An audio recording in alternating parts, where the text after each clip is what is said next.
আমি মোহাম্মদ তামিমুল এহসান। আজকে এই ক্লাসে সবাইকে স্বাগত জানাচ্ছি। আমাদের আজকের ক্লাসের প্রধান আলোচ্য বিষয় হচ্ছে ডেটা এন্ট্রি করা। কিভাবে আমরা এই যে ডেটাগুলো যেগুলো দেখতেছি সেইগুলোর অক্ষরের আকার বা আকৃতি পরিবর্তন করতে পারবো, বানান সংশোধন, ফাইল বন্ধ খোলা, আর নতুন কোনো ফিল্ড বা কলাম যদি আমরা যোগ করতে পারি। বেসিক্যালি কীভাবে নতুন ডেটা যোগ করা যায় বা অ্যাড করা যায়, বা সব কিছু অ্যাডিশনের পার্টটা হচ্ছে এখানে আনা হয়েছে। সো প্রথম হচ্ছে ডেটা এন্ট্রি করা। সবার প্রথমে অবশ্যই আমার যে ডেটা বেস বা ডেটাবেস ম্যানেজমেন্ট সিস্টেম সেটা খোলা থাকতে হবে। আমরা প্রথমে মাইক্রোসফট অ্যাক্সেসে ঢুকার পর আমাদের যে ডেটাবেসটা ছিল সেটা হচ্ছে আমরা ওপেন করব। ওপেন করার পর আমরা এইখানে আমরা এরপর ডেটা এন্ট্রি করার সুযোগ পাবো। কীভাবে সুযোগ পাবো? আমাদের যে টেবিলে আমরা ডেটা এন্ট্রি করব সেই টেবিলটা দেখতে হবে আগে সিলেক্টেড আছে কি না। যে সিলেক্টেড যদি না থাকে, আমরা যদি ক্লিক করার পর আমার টেবিলটা সিলেক্ট হবে। এরপর হচ্ছে আমরা এরকম হয়তো একটা ভিউ দেখতে পারবো। যদি দেখতে না পারি তার কারণটা হচ্ছে কি, আমাদের হয়তো ডিজাইন ভিউটা সিলেক্ট করা আছে। তাই আমাকে ডেটা শিট ভিউয়ে আমাকে টেবিলটা ওপেন করতে হবে। ওপেন করা হয়ে গেলে আমরা এরপর করব কি, যে জায়গায় প্রথম যে খালি ঘরটা সেই ঘরটা ইউজুয়ালি সিলেক্ট করাই থাকে। তাও যদি সিলেক্ট যদি করা না থাকে তাহলে হচ্ছে আমরা জাস্ট ক্লিক করে এটা সিলেক্ট করে নিব। ধরো যে এখানে 17টা ঘর আছে, 18 নম্বর ঘরে যে হয়তো বা কোনো কিছু দেয়া নাই, আমি 18 নম্বর ঘরের দিকে ক্লিক করলে আমার ওইখানে এন্ট্রি করার সুযোগ দেয়া হবে। আচ্ছা, এখন এইখানে আমরা কীভাবে এই ইনফরমেশনগুলো দিব? আমরা অলরেডি এক্সেল ফাইলে কীভাবে ডাটা এন্ট্রি করতে হয় সেটা কিন্তু দেখেছি। এটাও কিন্তু দেখতে কাইন্ড অফ মাইক্রোসফট এক্সেল, যেটা এক্সেলের মতোই কিন্তু কিছুটা দেখতে। তাই এক্সেল যেভাবে ডাটা এন্ট্রি করতে হয়, অ্যাক্সেসও কাইন্ড অফ একই রকমভাবে ডাটা এন্ট্রি করা যায়। শুধু কিছু রেস্ট্রিকশন আছে। রেস্ট্রিকশনটা হচ্ছে যে আমরা এই পাশে যে টেবিলের যে কলাম বা ফিল্ড যেটা আছে সিরিয়াল নাম্বার, এইখানে আমরা হয়তো বা কিছু কিছু ক্ষেত্রে নিজেরা টাইপ করতে পারবো না। দেখা যাবে আমরা যদি এখানে কোনো চেষ্টাও করি ও আমাকে দিচ্ছে না। কারণটা হচ্ছে কি, এই যে নাম্বারগুলো, এই নাম্বারগুলো হচ্ছে অটোমেটিক্যালি এখানে দেওয়া হচ্ছে। মানে ও দেখতেছে এর আগের সবচেয়ে ছোট নাম্বার কোনটা, আচ্ছা সবচেয়ে বড় নাম্বার কোনটা, ওইটার থেকে আরেক ঘর বড়। এগুলো হচ্ছে অটো নাম্বারিং বলা হয়। কারণ যাতে এই যে ফিল্ডগুলো, এগুলো হচ্ছে সিরিয়ালটা বা এইটার ইউনিক থাকতে হয়। দুইটা এক থাকতে পারবে না, দুইটা দুই থাকতে পারবে না। এর জন্য অন্য কেউ যদি এটা দিতে চায় সে হয়তো ভুল করতে পারে। ভুল যাতে না হয় তাই এই সিরিয়াল নাম্বারটা সে নিজে থেকেই বসায় দেয়। কিন্তু বাকি যে ঘরগুলো, এই বাকি ঘরগুলো চাইলে আর কি নিজে থেকেই এন্ট্রি করা যায়। সো আমরা জাস্ট এখানে একটা এইটা বা এর পরেরটায় এই জায়গাতে হচ্ছে আমরা কার্সারটা রাখবো। রাখার পর আমরা যেভাবে টাইপ করা হয় টাইপ করে এই ইনফরমেশনটা এন্ট্রি করব। এরপর হচ্ছে এন্ট্রি করা যদি হয়ে যায়, আমরা কি করব, ট্যাব প্রেস করে পরের ঘরে যাবো, বা আমরা নিজেরাও ক্লিক করেও আমরা পরের ঘরে যেতে পারি। আমরা ওইটা লিখবো, আবার ট্যাপ করবো, করতে করতে একেবারে শেষ ঘরে যখন চলে যাব তখন আমরা আবার যে ট্যাপ করে নতুন একটা ঘরে আমরা চলে আসব। আমার চাইলে শুরুতে এই যে ইনফরমেশনগুলো, এইগুলো কিন্তু দেখে পরিচিত মনে হইতেছে। এইগুলো কিন্তু আমরা আগেই দেখেছি। কোথায়? ওয়ার্ড বা এক্সেল, এইগুলোতে কিন্তু উপরের এই যে কিছু গ্রুপ, এই গ্রুপগুলো কিন্তু ছিল।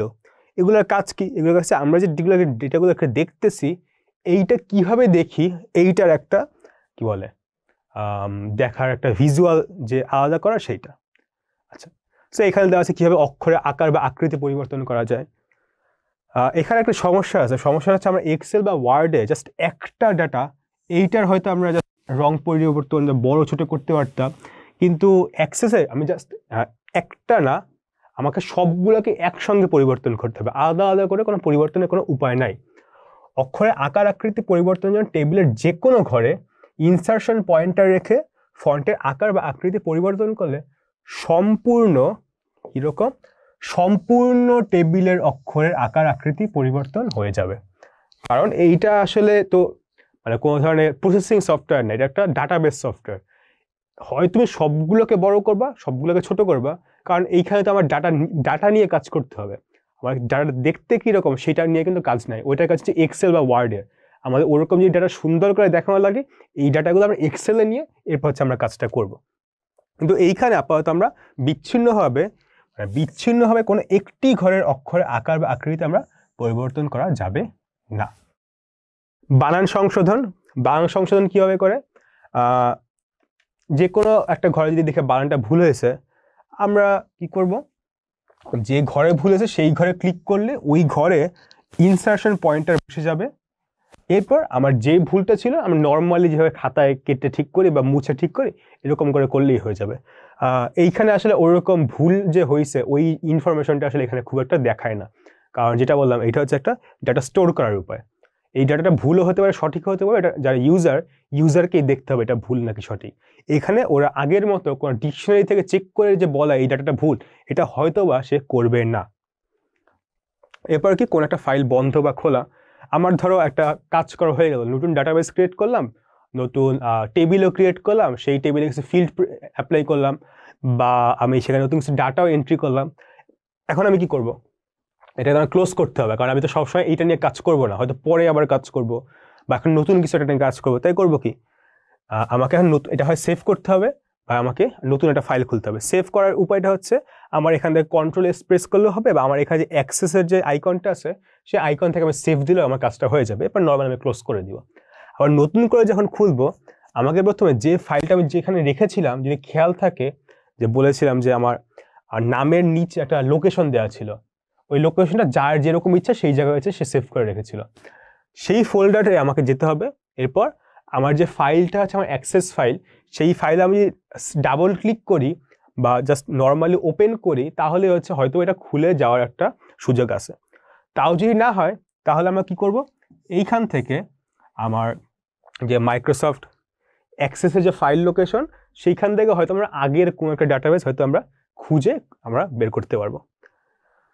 এই ওপেন বাটনে আমরা যদি ক্লিক করি তাহলে ডাটাবেস ফাইলটি তাহলে খুলে যাবে।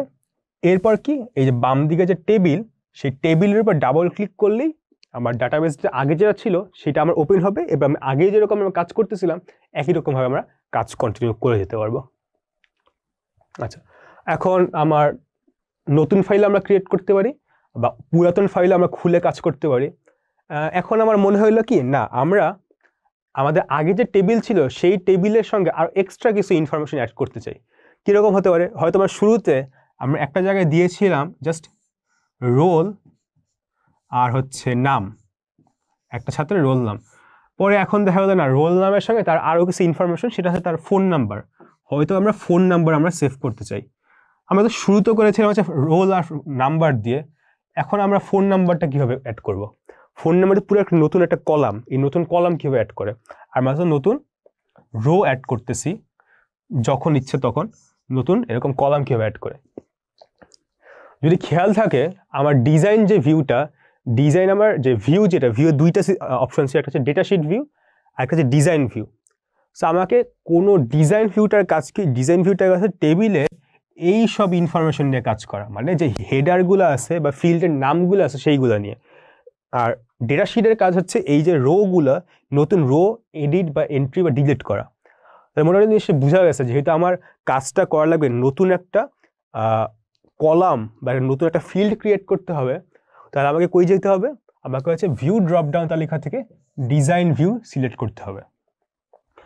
এইখানে একটা বিষয়, সেটা হচ্ছে আমার যে টেবিল যদি দুইটা বা তিনটা থাকে তাহলে কি হবে, মানে এইখানে ধরা যায় এখানে আমার যে টেবিল আছে একটা, টেবিল ওয়ান আছে, আমি চাইলে নতুন টেবিল ক্রিয়েট করতে পারি। নতুন টেবিল ক্রিয়েট করার জন্য আমাকে নতুন টেবিল ক্রিয়েট করবো, রাইট? সো ক্রিয়েট করার জন্য আমি এখানে ক্রিয়েটে যদি যাই, ক্রিয়েটে গেলে একটা অপশন থাকবে টেবিল, সেই অপশন টেবিল যদি সিলেক্ট করি এই জায়গাতে আরেকটা বক্স আসবে, সেটার গায়ে হয়তো লেখা থাকবে টেবিল 2, ঠিক আছে? তার মানে আমরা যখন টেবিল 1-এ সিলেক্ট করবো তখন আমরা টেবিল 1-এ থাকবো, যখন আমরা টেবিল 2-তে সিলেক্ট করবো তখন হচ্ছে আমরা টেবিল 2-তে থাকবো। আমরা যখন যেই টেবিলে থাকবো সেই টেবিলের হচ্ছে হয় আমরা ডিজাইন ভিউতে থাকবো, না হয় ডাটা শিট ভিউতে থাকবো।